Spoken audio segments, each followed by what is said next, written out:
Almanaku. On this day. Ngjarjet më të rëndësishme ndër vite. Në Top Albania Radio. Viti 638, fillon kalendari islamik ose kalendari musliman apo kalendari hijri, kalendar hënor i përbër nga 12 muaj në vit me 354 ose 355 ditë. Kalendari musliman është përdorur për ngjarje dhe data në shumë vende muslimane, njëkohësisht me kalendarin gregorian. 1849, në Shtetet e Bashkuara të Amerikës u diplomua në mjekësi Elizabeth Blackwell, gruaja e parë në botë me diplomë mjekësie. 1896, fizikanti Wilhelm Conrad Röntgen shpiku aparatin që e quajti sipas mbiemrit të tij, zbuloi ekzistencën e rrezeve X. Shumë shkencëtarë pan këtë zbulim si fillimin e fizikës moderne. 1909, një mesazh i dërguar nga një radio me valë të shkurtra u shpëtoi jetën ekuipazhit dhe qindra udhëtarëve të një anije të dëmtuar rënd pas përplasjes me një anije tjetër në det. 1916, vritet Isabej Boletini, figurë kombëtare dhe kryengritës shqiptar në vilajetin e Kosovës, pjesëmarrës në rini në veprimet e lidhjes së Prizrenit. 1943, gjatë luftës së dytë botërore, trupat e ushtrisë së tetë britanike marrin Tripoli në Libi nga ushtria gjermano-italiane e panzerave. Ushtria e tetë ishte një formacion ushtarak britanik që luftoi në fushatat e Afrikës së Veriut dhe Italisë.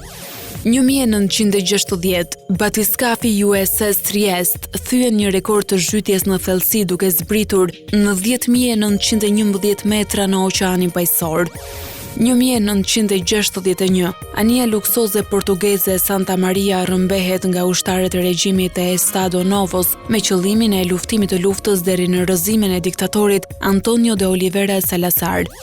1964, qeveria amerikane ratifikoi amendamentin e 24 të kushtetutës. Amendamenti ndalonte taksën që paguhej në qendrat e votimit si kusht për të votuar në zgjedhjet federale. 1973, në Vietnam u shpall armpushimi, lufta e Vietnamit mes Vietnamit të Veriut, Vietnamit të Jugut dhe Shteteve të Bashkuara të Amerikës që filloi në vitin 1955 dhe përfundoi në vitin 1973, pranohet si një prej luftrave më të mëdha ushtarake dhe më të përgjakshme të gjysmës së dytë të shekullit të 20.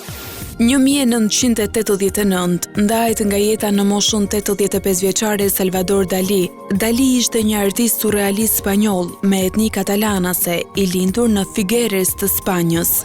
1997, Madeleine Albright bëhet gruaja e parë që shërben si sekretare e shtetit të Shteteve të Bashkuara të Amerikës. Në 1993, Clinton e emëroi atë në pozicionin e ambasadores amerikane në Kombet e Bashkuara.